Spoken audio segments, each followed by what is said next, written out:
Hey everyone, welcome to r/Tales from Tech Support, where we get to have a little chuckle at the technically disadvantaged. I'm Uncle Reddit, and have I got some stories for you. Remote desktop for the dumbest reasons.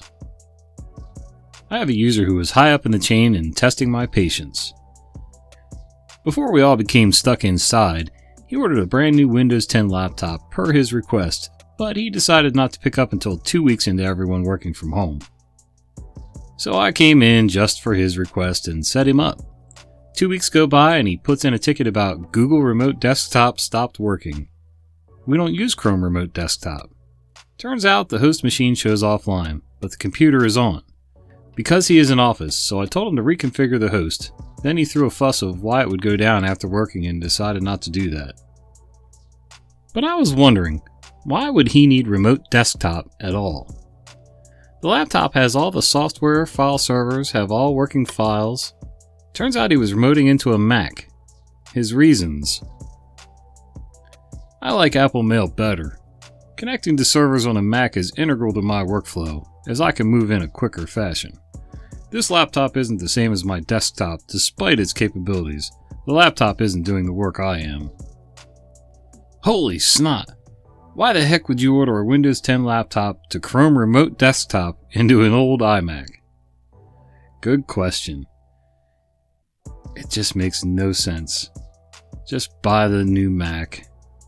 Actually, the new Mac wouldn't have been that much more expensive anyway, so I don't know why he didn't just do that and make life a whole lot simpler.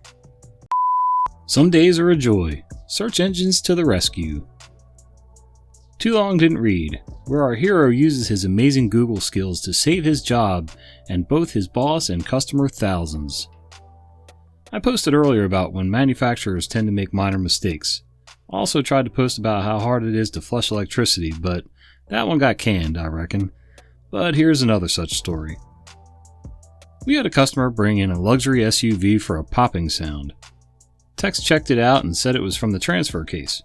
Pretty sure they had a different name for this jewel, but it's been a few years. This transfer case is kind of costly and we give them an estimate of around $2,500 as I recall. Customers are nice people, but they want a second estimate. Sure, here are the keys, take it anywhere you wish. We stand behind our estimate. If only I had known what was to come. Next thing I know, I'm getting a call from an irate customer. They had taken their luxury SUV down to the local Generic Motors dealership. I was soon to grow to loathe this dealership after a few run-ins. Seems the dealer agreed that the vehicle needed a transfer case, but they took it one step further. They had told the customer they had evaluated the car and it was clear to them that we had caused the failure. I was concerned that we had missed something and waited for the rest. Seems that the car had front tires a tiny bit smaller than the rear as built from the factory, what we call a staggered fitment. And to be truthful, I owned this one. I had accidentally put the same size tires all the way around when they had come in for tires a few months past. The dealer was saying that the transfer case was designed for that difference in tire size, and we had caused the failure of the unit by putting the same size tires. I was aghast that I had made what looked to be a mistake that could possibly cost my business owner several $1,000s. I was new enough in this job that the owner would not look too kindly on an expensive mistake, and it could end up being a resume-generating event if I did not get on top of the issue. Thus motivated, I was curious about how the dealer could be so sure of the actual cause. I began to investigate, and the more I learned, the more it stank. First of all, I calculated the actual diameters of both the front and rear tires. It was a whopping 0.06 of an inch difference. That did not seem right at all, that such a small difference could damage a transfer case. Surely the manufacturer made allowances for tire wear in the construction of this vehicle, and if so, one would think 1/10 of an inch would not be enough to cause this failure. Digging deeper, I began to research this issue on the internet. Nowadays, things would be much easier, but 15 to 16 years ago, we didn't have the same tools we have today. Now, I could log into different automotive tech resources we subscribe to and learn about all sorts of things. Back in those days, some of these tools did not exist, or the business owners had not yet seen the value in them. After a few fruitless Google searches, I hit gold. I found the owners forum for the luxury SUVs. Ever since those days, anytime I get an off-the-wall crazy issue, I always take a quick search of the forums for that particular make and model. What I learned that day both amazed and angered me. It would seem that, like many components, Generic Motors did not in fact build the transfer case. Instead, they purchased them from Braun Walter, a large company that builds all sorts of vehicle components. Realizing they had a problem, Generic Motors initially tried to fix a rash of early transfer case programs by issuing a tech bulletin to have all owners bring in their car for a computer update. How, might you ask, can a computer update fix a driveline component? A mechanical issue from failing? By telling the computer to turn down the available power.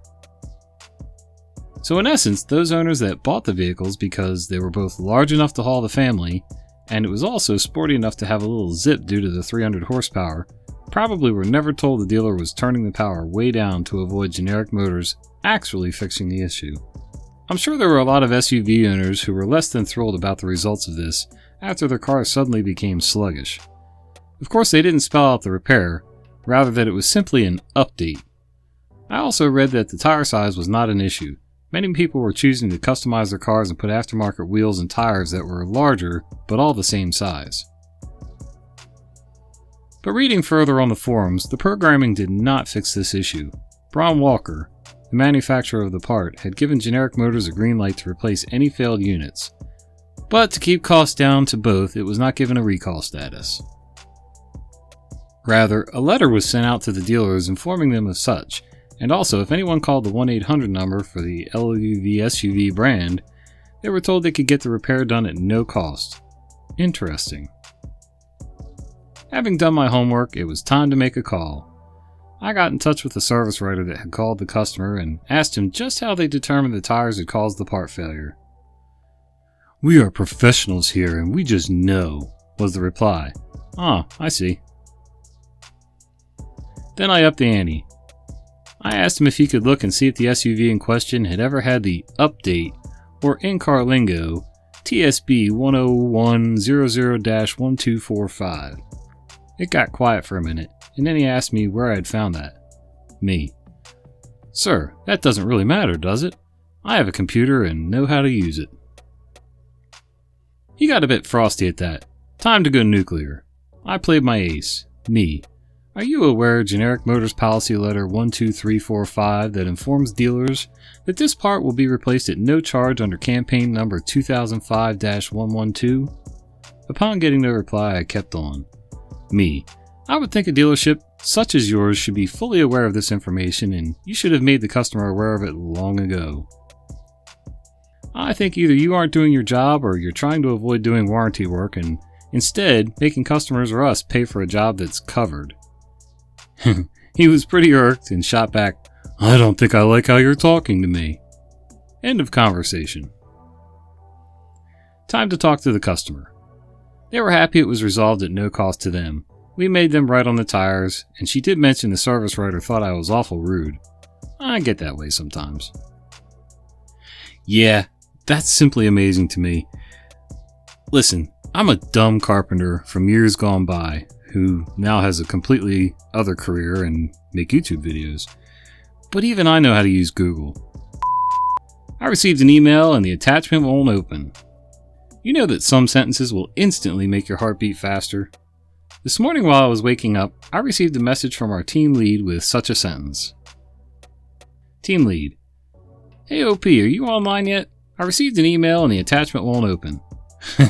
I didn't even bother to write back or put clothes on. I called him. Team leader. "Good morning. Me. Are you at home or in the office?" Read. "Did you mess up just a single notebook or did you manage to infect the entire network? Again. Positive side effects of not having a VPN. Yay." Team leader. "I'm at home. See, I got this email and downloaded the attach." Me. "Don't do anything. Just starting my PC. Would you please start TeamViewer in the meantime?" Team leader. "Sure, but if I try to open that file, it tells me that it can't open it." Me, internally. "You moron!" Note to self, stress the idea of cybersecurity training and get some toys for it. Me, externally. We'll look into it. After what felt like an eternity, I connected to his machine. Me, please show me the email. He opened the web portal and clicked on the email. As I recognized the email address of one of our customers, I calmed myself down a little. At least it wasn't a too obvious attempt. In the end, it was just a file created by an export of a CAD drawing. He didn't know what to do with and didn't need to. But as mentioned earlier, infected the entire network. Again. This would not have been the first mess up. Went back to bed. Cried a little. I'll bet you did. Never assume you know who's on the call until you know who's on the call. Long ago, before some of you were born, I was working monitoring for a Fortune 500. We got an error from a third-party tool, and I contacted the owner of the tool, who looked at it and determined we'd need the application team that was using it, as they had a code issue causing the error. So I called the application on call and conferenced them in. Me. Hi, this is CyberGhost with monitoring. We received an error from Tool on your machine, and the tool on call says we need to bring you in to look at your configs. I've got this. This was going to be Tool Guy from Tool Team on the call, but I got interrupted at this point. Dev. Oh, Tool Team? Those jerks are never any help. They're so lazy. Every time we try to get any support from them, they tell us it's our code, before they even look at anything. Let me guess, he won't even log on to look at it until I do. Me. Actually, no. He did look at it, and he said you should take a look at your application logs because the error will show up there. Dev. Whatever. I'll go look, but it'll be their problem, not mine. They're just freaking lazy. I'm gonna put you on hold. Me. Thanks. I'll be right here. A couple minutes goes by and a dev comes back on the line. Dev. CyberGhost, or whatever your name was, are you still there? Me. Yup, right here. Dev. Yeah, looks like Tool Team was right. It's our problem for once. I'll have a patch to load in a bit. I'll call you back when we're ready to load it. Me. Okay, I'll be here. If you get somebody else, ask for CyberGhost. Dev. Yeah, whatever. Hangs up the phone. Me. Did you get all that? Tool Guy. Yup, every word. Me. Cool. Let your manager know these calls are recorded and this one started at time. Tech Guy. Will do. Thanks. Dev didn't get fired over this, but he was gone within a couple of years for similar behavior. Yeah, man, you gotta be careful. You never know when you're being conferenced or anything, and you just start running off at the mouth. I mean, I'm not saying I might not have been, maybe I felt the same way. Who knows? Maybe it did always seem like it was always their problem, even if it wasn't. But no matter what your feelings are, you gotta learn to control yourself in a professional environment. Or go work for yourself and make YouTube videos. Whatever.